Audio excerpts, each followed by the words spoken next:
Hello, listeners. Welcome to the Strength in Recovery podcast. We have a special guest with us today. I'm joined by Bill Petrosky. He is an alum of our Monroeville location and agreed to speak with us today just about his recovery, a new nonprofit that he's developed, and what recovery and what life is like now. So thank you so much for joining us. Thank you. Tell us a little bit about yourself and how you came to RCA. In 2021, I was diagnosed with liver cancer after suffering from esophageal varices. All the blood vessels in my throat exploded from the use of alcohol. And whenever I was diagnosed with liver cancer, I was put on the transplant list, but continued to drink. So I got knocked off the transplant list because you can't do both.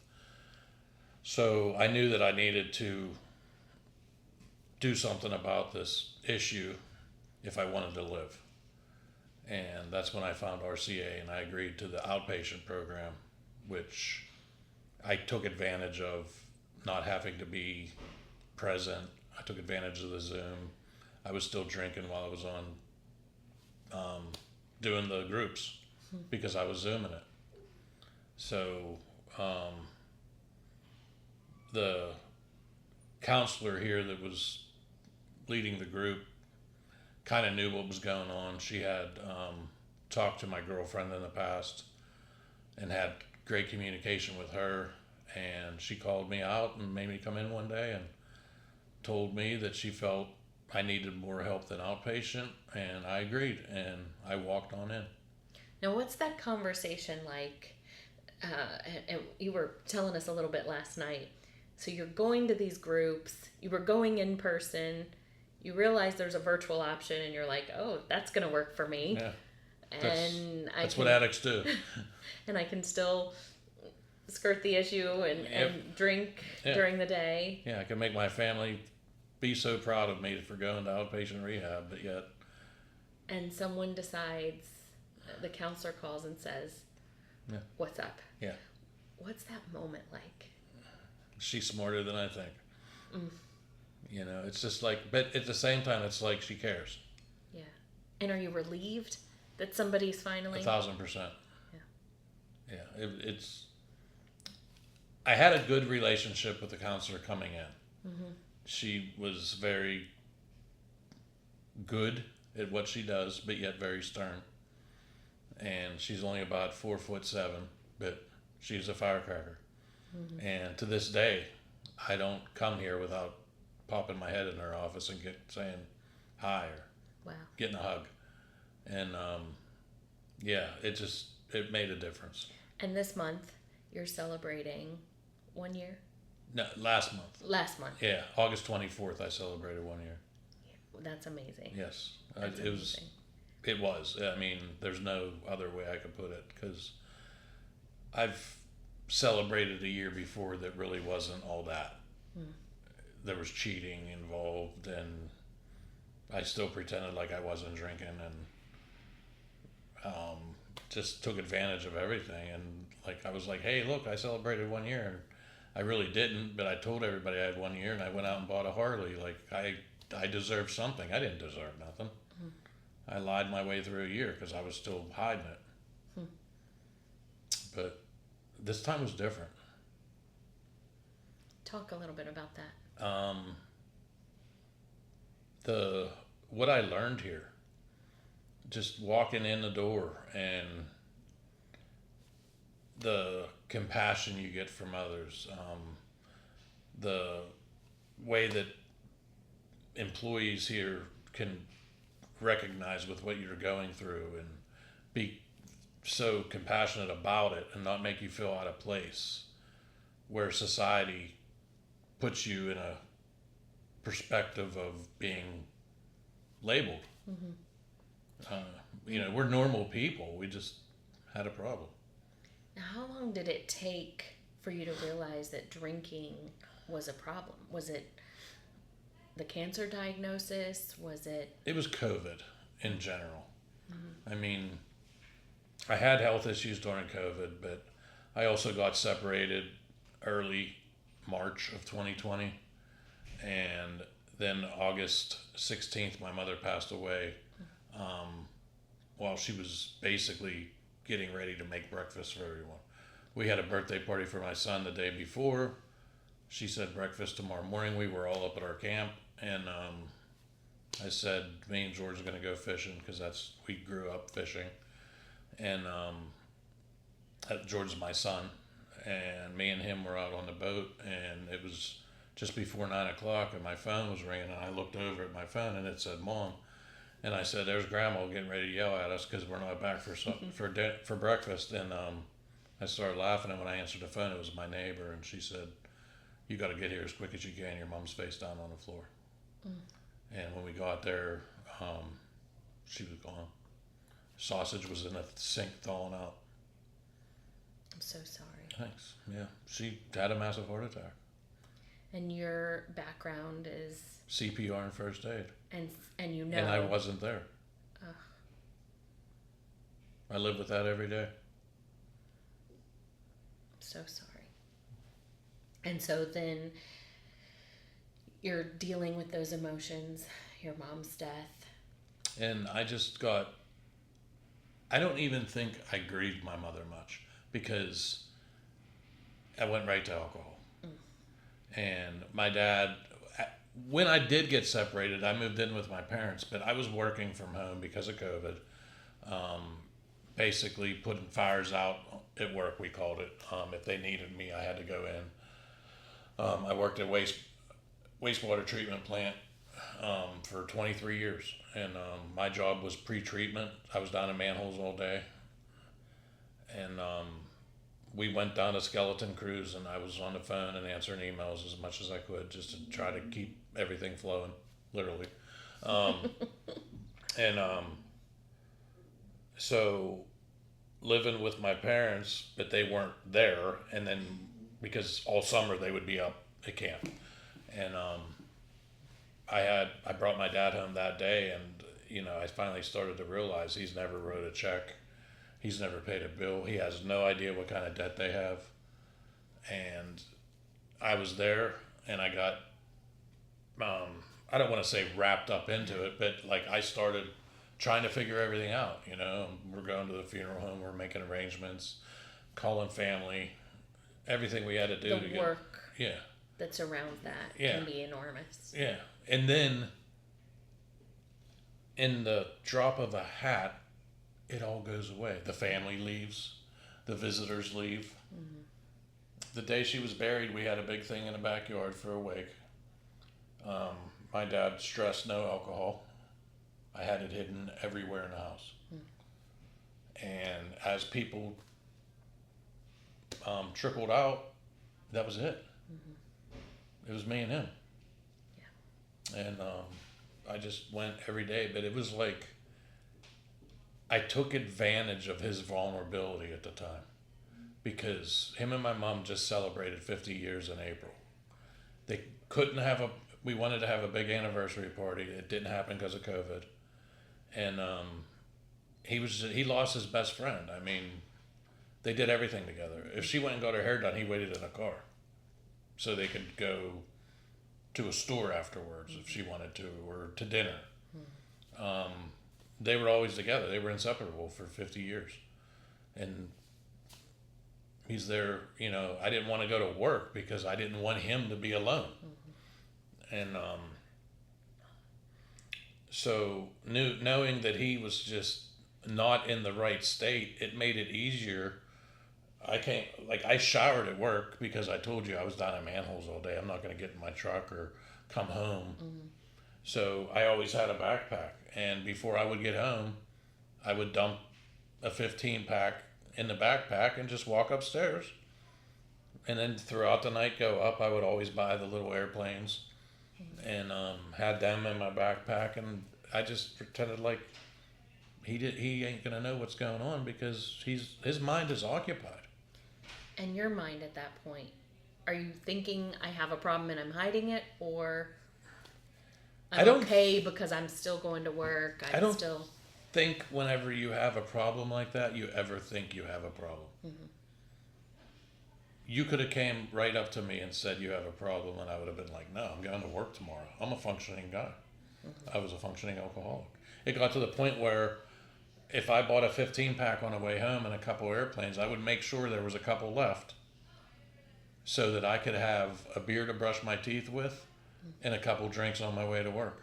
And I was driving a company vehicle with a government plate on it. Thankfully, I don't want to say thankfully, but I made it to retirement. I got forced into retirement because I couldn't work around the infection and be on the transplant list. So after I did my 30 days and I stayed in contact with my liver doctor and the transplant team. You did 30 days? 31. Of? Inpatient. Yeah. And I stayed in contact while I was here, or my girlfriend did, and with my liver doctor and the transplant team, and they seen my progression. Wow. When I got out, first thing was blood work, and it showed there's something in blood that you could tell if you had a drink in 30 days or 3 months, and it showed it on a decline, and it's stayed that way for a year. And 6 months ago, I was reintroduced to the transplant team, and I got back on the list. Wow. So I get an MRI and an ultrasound every 3 months, and I get my throat scoped every 3 months. So you first go, you get this diagnosis. When does the diagnosis happen? Your mom's passed away, you're helping care for your dad, and you get this diagnosis. December 9th of 21. 21. What happened was we were going to Latrobe Airport because we have friends that live in Florida, and whenever we see Spirit offer some stupid deal, you save $40 by buying them over the counter. Yeah. So I said, where we live in the South Hills, I'm more towards the Century 3 area for anybody listening that might be in Pittsburgh. There's nothing around. So I told my girlfriend, my fiance now, but my girlfriend at the time, if we go get plane tickets at Latrobe and save the $40, we could shop our way back because there's a bunch of plazas. And it was Christmas. We were Christmas shopping. Wow. So that was December 9th. And we were leaving, like on our way out, I didn't feel good. I was driving, but I just didn't feel right. And it was like almost like I had the flu.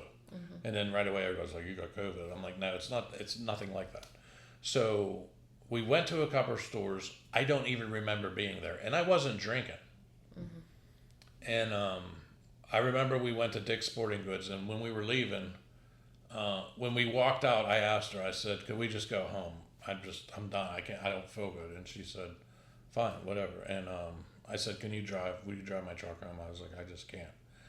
So she backed out of the parking spot, and we're going through the parking lot, and I felt the urge like I was going to vomit, and I opened up the door, and I vomited a little bit, and I opened my eyes, I looked at the running board on my truck, and it was covered in blood. And I didn't say anything. She works in healthcare. She did at the time. She don't no more.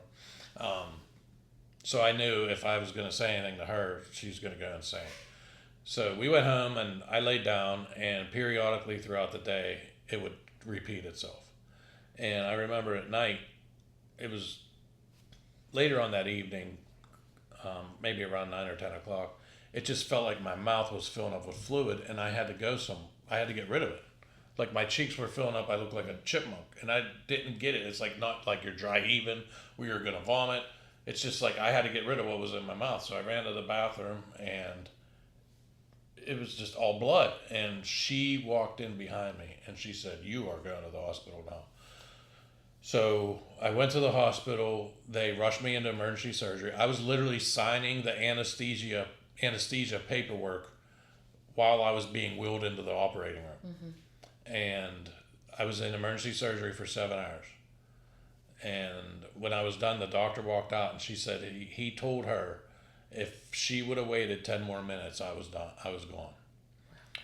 All the blood vessels in my throat exploded. I had esophageal varices, and it was from alcohol. It was from the airplanes more than the beer. They just took away the lining of my throat. I think a lot of people talk about liver disease, not very many people talk about. Right, esophageal varices. And it's deadly. And so they banned all of my blood vessels, and I had to go, like, I probably had, at this time, probably 30 throat scopes. And each, like, maybe every other one, they're still banding blood vessels in my throat. And, but while I was in there, I was hospitalized for 10 days. I had 7 blood transfusions because of the amount of blood that I lost. And they ran a bunch of other tests. So the doctor came in before I was discharged and said, I need you to go see a liver doctor. And I said, okay. I kind of figured I beat it up a little bit throughout my life. And he said, no, he goes, you have end-stage liver disease, severe cirrhosis, and stage 3 liver cancer. So that's whenever I went to see the liver doctor. But if I had not had that esophageal varices, I may have never known I had cancer. Yeah. So you're here for a reason. Yeah, so far.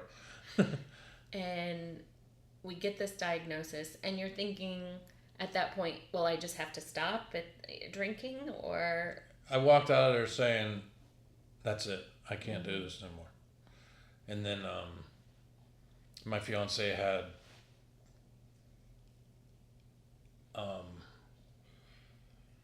it was probably a little over a year after that. I'm going through radiation. I drank before I went to radiation.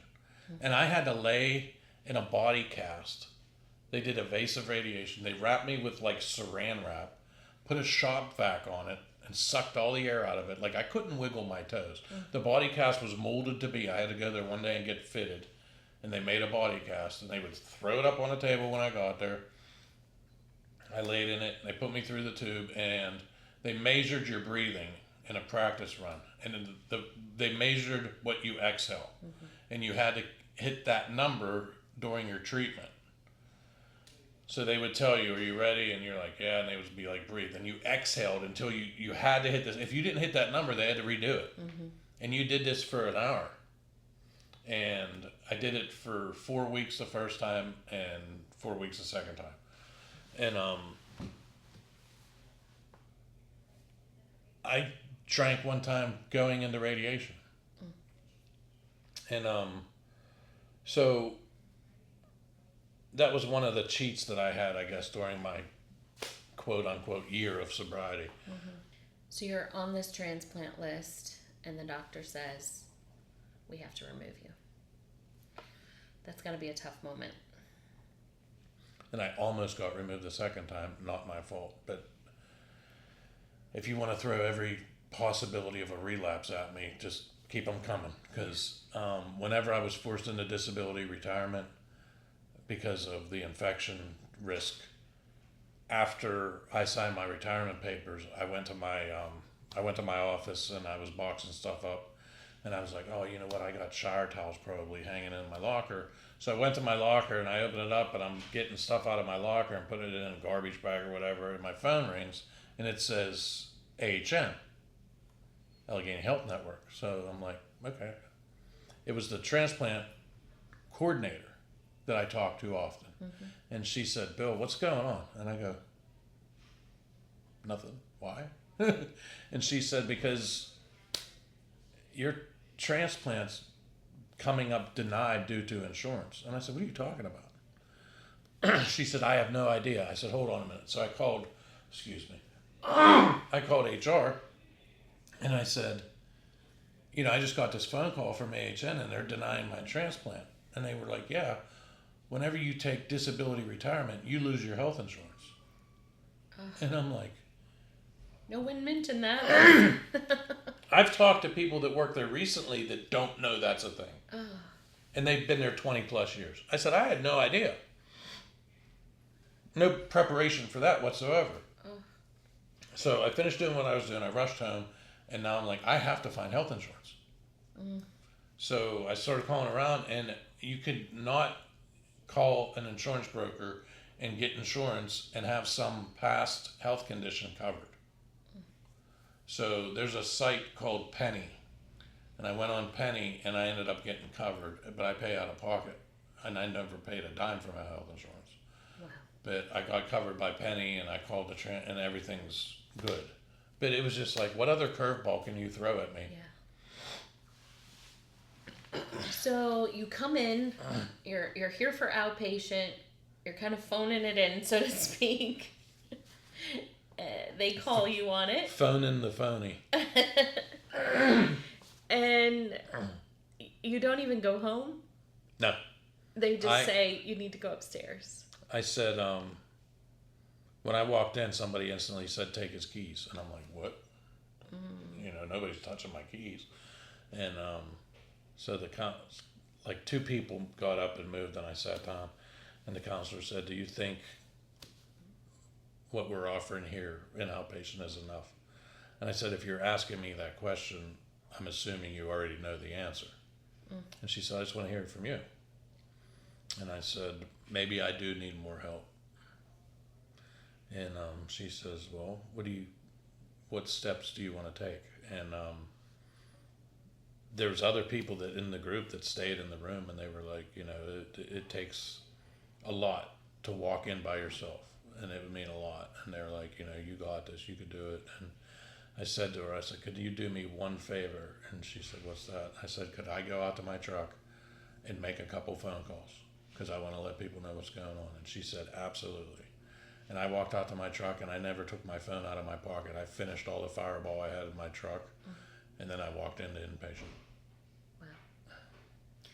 And what's that like, getting to the... Walking into it, like, I've never been to a facility. And, they register you, they take your picture. If someone was scared, they're like, there's no way I can do that, what would you tell them? Do it. It's nothing. And you were describing last night just how welcoming like the community is in exactly. treatment. And so like I didn't, and I'm sure this isn't everywhere or even every RCA facility, but whenever they take you out of the nurse's station and put you in scrubs and make sure you don't have any drugs on you or anything like that, the nurse said, okay, let me walk you to your room, and we're going to go up this elevator. And I didn't realize I didn't know anything. I didn't know there was a community room, let alone whenever the elevator doors open, I'm going to be in it. There was no groups going on at the time. They were in between. So everybody was in the community room. And this elevator door opens, and I'm just like... So you're like, welcome to treatment. Here I am. Yeah. And I'm just like, oh my God. You instantly like look around and start judging people. Like, oh God, I'm not going to get along with you. I hope... you're picturing like 4 bunk beds in a room that you're going to have to sleep with these people. And I'm like, you're probably going to snore. I don't like you. And it's not like that at all. You come in here, they show you a room. It's like a hotel. I remember walking out of my room, and there was a guy standing up at the nurse's station, and he was like, hey, my name's so-and-so. He was like, this is where this is where all the groups are and what time. They'll put you with a counselor, and you'll follow his lead on some groups. This is the cafeteria menu. If you don't like what they're having, you could substitute it with grilled cheese or whatever. Just make sure you have the paperwork filled out by 10 a.m., blah, blah, blah. And I thought he worked there, and he didn't. He was a patient. Just helping and you I'm feel just, welcome. Yeah, just automatically. And I'm like, wow, this is amazing. Because I still didn't know that he didn't work there until I seen him in a group. Mm-hmm. Sitting in a chair like I'm sitting in. And like... everybody introduced themselves, and then you realize everybody's there for the same reason. You're no different than them. And you don't feel that sense of shame or judgment. Without a doubt. The only thing that they have on you is they already know that we're all there for the same reason. I didn't know, like, I knew that walking in, but I didn't feel it until I got there. Yeah. You know what I mean? So it's like... it's so much of a addiction and alcoholism is isolating. It gets you in your truck by yourself. It gets you, maybe your hobby's fishing alone, and just that sense of isolation. So I'm sure that can be a little bit intimidating to go, oh no, I have to deal with people. Right. but yet it becomes a lifeline at the same time. Yeah. The patients at any recovery center can't wait for the new guy to walk in to show them the way. Because they were that person yesterday or a week ago or a month ago. And they can't wait to make sure that that person feels just as welcome as they did when they get off that elevator. Wow. And then, too, you've been a real special part of our alumni association here at Monroeville. I don't miss. Talk a little bit about the alumni community. I think that really, and this podcast isn't designed to just tout RCA. It's more about recovery, but I think that is what sets RCA apart is just our commitment and RCA's investment in the alumni. Yeah, it keeps people together. Without that, there is no recovery for a lot of people. You come back here every week. Every Tuesday. And I bring my dad with me. And it changed his whole perspective on addiction. And talk a little bit about that. So you have your dad, you guys are grieving together, you're going through extreme loss, trying to rebuild life, and then he is now faced with knowing his son is up against the most deadly He knew I drank a lot. Of addiction. There was no hiding it. I mean, my dad's worked in and out of law enforcement all his life, private security companies. He's not a dummy. Mm-hmm. But, and he knew that, I mean, he knew Thanksgiving Day whenever I went to take the roaster out of the oven and without pot holders that something was wrong. You know, and it was just one of them, I keep running upstairs. And he got onto that. You know, why does he keep going up there? What's up there? I know what he's doing. But he was a beer after cutting the grass guy. Mm-hmm. He was a Jack and Coke on Friday night guy.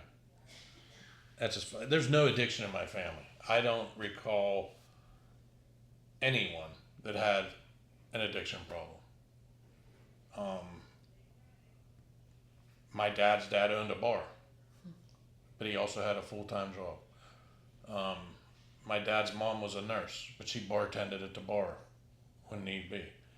1963, a tornado came through and knocked the bar down and killed my grandfather. So I never even met him, but people say I remind them a lot of him. Wow. But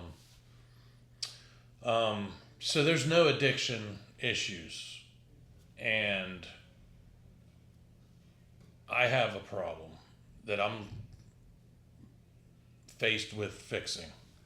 And I come to RCA because he knew something was going on, and he said it was the best, worst day of his life that I was walking into inpatient. Because one of the reasons I didn't want to go to inpatient was my dad being home alone. And I always worried about him, you know, and he's a grown man. But I just worry. To this day, I'm like, do you eat anything? You know, like, he's like, I'll eat, don't worry about it. But, so coming here with you. So yeah, on Tuesday nights. Support groups. Yeah, and whenever I was inpatient, he came for every visitation. My fiance came, my son came a couple times. You see family invest in you by doing that. And it makes you stay in recovery more. Because they're not only investing in you, but they're learning of what you went through and are still going through. And they learn what to look for. Or they learn to have a relapse plan. Or they learn to not talk this way. Or they learn to not be scared to talk around you. But the day I walked in here, my dad took every bottle of alcohol and every beer in the house and he dumped it down the drain, and my dad hasn't had a drink since. And my fiance never drank. So it's not an issue. And I mean, it sounds like pretty tough guy. Yeah. And he's had his own recovery of sorts. Yeah. And has his own support group. Mm-hmm. And is able to support you because And he's of that. actually recently opened up in that group about my mother. Wow. And he's never talked about it. It gives you community. Yeah. The power of It's community. amazing. And then to go like on different events and functions and have fun without alcohol And realize there are other families that look maybe similar to us or maybe don't look similar to us, but we're dealing with the same disease, the same thought processes. And to have that, and to have your family involved, like if they do a sober bowling and you could bring your family, or if they do the barbecue and you could bring your family, or a picnic at the park, or a pirate game, just seeing the people that get out to do that and are able to bring their kids when maybe they can't afford it because there's a lot of people that their addiction put them into a lot of debt that they haven't worked out of yet. And that's kind of what drove me to want to start my nonprofit, is to keep people involved. So tell me about the nonprofit. Rods for, and it's the number 4. Yeah, Rods for Recovery. Correct. So as a hobby, because I always, like whenever I had to retire and everything, my biggest fear was boredom. Because boredom will lead to drinking. I have a tattoo right there. It says idle time is the devil's workshop. And that's what it's all about. That's my go-to. And there's not a lot of opportunities for people to stay involved in a sober community. And I had a hobby whenever I stuck to it I build fishing rods for friends and family. I ordered blanks. They could have any company blank. They could have a $600 blank, or they could have a $20 blank. And I put the eyelets on it and let them pick their color thread. And my thing was, I'm going to put sober dates on fishing rods and make them for people in recovery, because I could order the decals and epoxy around them and make it look like they got it at the store. And as I started thinking about that, I was like, I could make this more. So I thought up Rods for Recovery, and what it's about is using fishing as a therapeutic way in their recovery. So people that don't know how to fish or don't know how to tie the knots. I've gone to a recovery center that has lakes on the property. I did a group on knot tying and rigging rubber worms different ways. Took them out to the lake and they all caught fish and they had a blast. And I had a guy come up to me at the end and say, my son always wanted me to take him fishing, and my addiction stopped me, and plus I just don't know how. He goes, I cannot wait to get out of here and take my son fishing. Wow. So it's rewarding. So what I'm in the process of doing, and some of it's underway, and I take people fishing, but my board not only is specialized in some sort of fishing, but my board either is in recovery themselves or had a family member. So, I mean, I have my son as a trustee. He's 28 years old, and he was a huge part of my recovery. And he fishes bass tournaments. That is so cool. So, if somebody wants to go out for the day with him, I'm working on funding, I'm working on donations, I'm working on grants. I want to have a brick and mortar building where I could store our equipment. I could have meetings, open discussion meetings about recovery, a prayer group before we go out to a fishing thing. And so I've heard other people describe that fishing, because it was a solo activity, was a real a time when they did drink. Yeah. And so to learn with other guys who that's their passion, and ladies, that they can do it sober. Yeah. Talk a little bit about that. It's more enjoyable when you're sober. I went through the whole drinking and fishing thing, and people drag their lawn chair down to the shoreline of the riverbank and put their cooler next to them, and we've all done it. Yeah. But now I want to get into, you're in waders standing in the middle of the water. I'm going to occupy your Looking mind. Looking at your fishing rod with your sobriety date on there. Right. Like what a reminder. Yeah. But the equipment that I'm that I'm working on getting through donations and grants and just reaching out to different Bass Pro Shops, Cabela's. Huck is a clothing company that deals with fishing. Sims is a clothing company. Orvis, one of the guys on my board works for Orvis, and he's a fly tying specialist. So if somebody wants to learn how to tie flies, I want to have that brick and mortar place where we have our meetings, and I could have Max come there and set up his fly tying outfit, and they're going to tie fly. Max is an expert, and Max's sister died 2 years ago from an overdose. So they're all connected. They're all connected. And he wants to get out there and help people. Now, if people want to learn more about Rods for Recovery, where can they go to do that? Right now, we're running off a Facebook page. Okay. If you go on Facebook and type in Rods for Recovery. And the 4 is the numeral 4. It's Rods, the number 4 Recovery. Yep. Rods for Recovery. It's on Facebook, and there's a donation link. There's applications. Memberships are $25 a year. I do ask that you be a member. Before we go on any fishing excursions that we're going to use a boat, we're going to use a lot of equipment, and regardless, any fishing adventure I go on, I'm going to involve the drug screen to make sure that people are in recovery. If you want to use my charity and take advantage of what we offer, you're going to do it sober. Yeah. I work with UPMC, sends me drug screens. They send me Narcan. They send me xylene strips, fentanyl strips. That's amazing. Yeah. So on a quarterly, they just mail the stuff out. I usually ask, what is life like now? 1 year. Yeah, it's awesome. You have a nonprofit. Your dad is coming with you to support your recovery. It's amazing. Your son is involved. Oh, every day. I was on the phone with him 2 minutes before I came in there. Wow. He was like, good luck on that podcast. He was like, I know who will walk it. And you have. But you had an article in the newspaper this week. Yeah, if you Google Post-Gazette. Rods the number 4 recovery, the top thing is we had the front page of the health section of the Post Gazette for casting a light on recovery. That's amazing. Yeah, so we're just trying to help people one cast at a time, we say. And I think so many people, you've talked a lot about grief.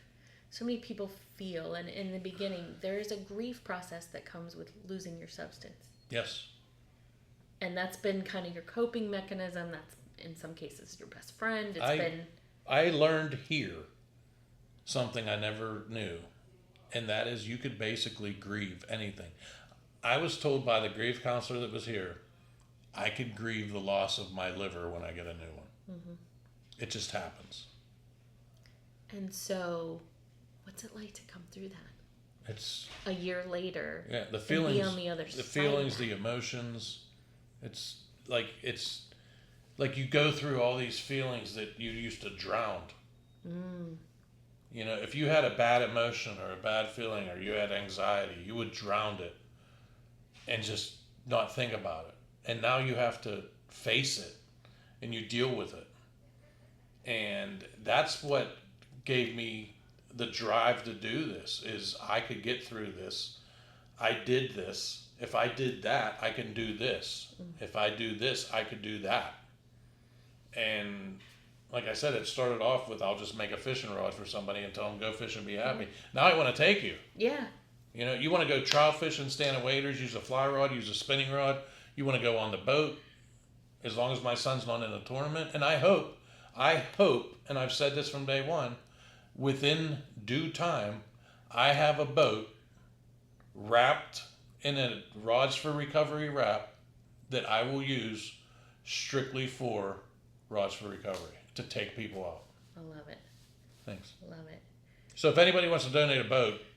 Yeah. Hey, there's people out there. I know. I believe me. I've been knocking on doors, hugging people, and kissing babies. Hey, it's for a good cause. Thanks. It's for a very good cause. It excites me to know that this could an really extra take credit if the boat's purple for recovery, right? It's the recovery wrap, month. The wrap, right? Yeah. Because even my I have table banners that I use at vendor shows, and it's purple. Purple is the cover of recovery. My business cards are purple. Oh, cool. Yeah, I use purple for everything because it's the recovery color. That's amazing. Yeah. Well, Bill, thank you so much for joining us today. Thanks for the opportunity. Any last thoughts or anything you'd like to... if you have a loved one or anyone that needs help, reach out to anyone you know. Reach out to your church. Reach out to, of course, Recovery Centers of America. I cannot stress how much this place has helped me and my family. It's basically saved my life. Wow. And any of this would not be possible without them, without the alumni. Like, I never dreamed that after I got out of a recovery center, I would go back every Tuesday night. And I mean, I'm a year... And come in to volunteer. I volunteer. Anything that Patrick has going on with alumni, he knows. He don't even give me the sign-up sheet. Just call me.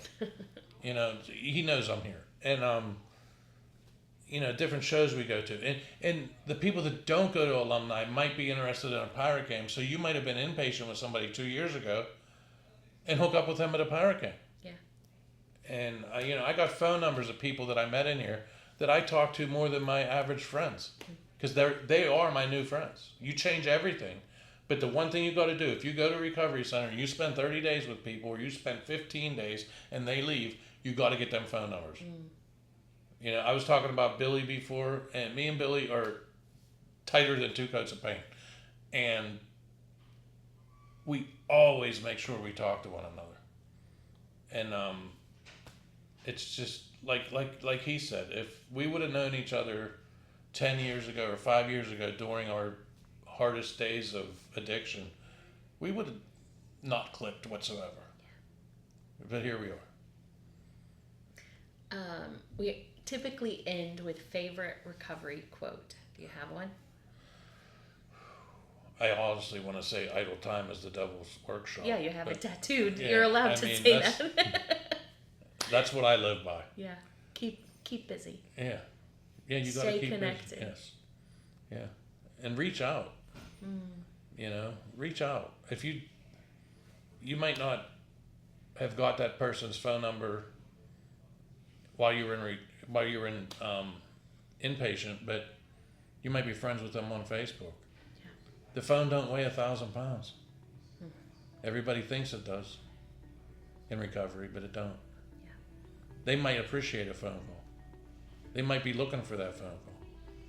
Bill, thank you so much for being with us today. Thank you. Listeners, if you or someone you know needs help, please call 1-833-RCA-ALUM. There are people standing by who will take your call, that will help you find the right level of care, the right transition plan, and help you find a life in recovery. Thank you so much for joining us. We wish you all the very best.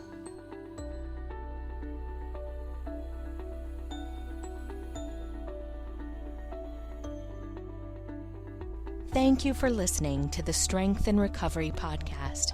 If you enjoyed this episode, please tap the subscribe button and leave us a review.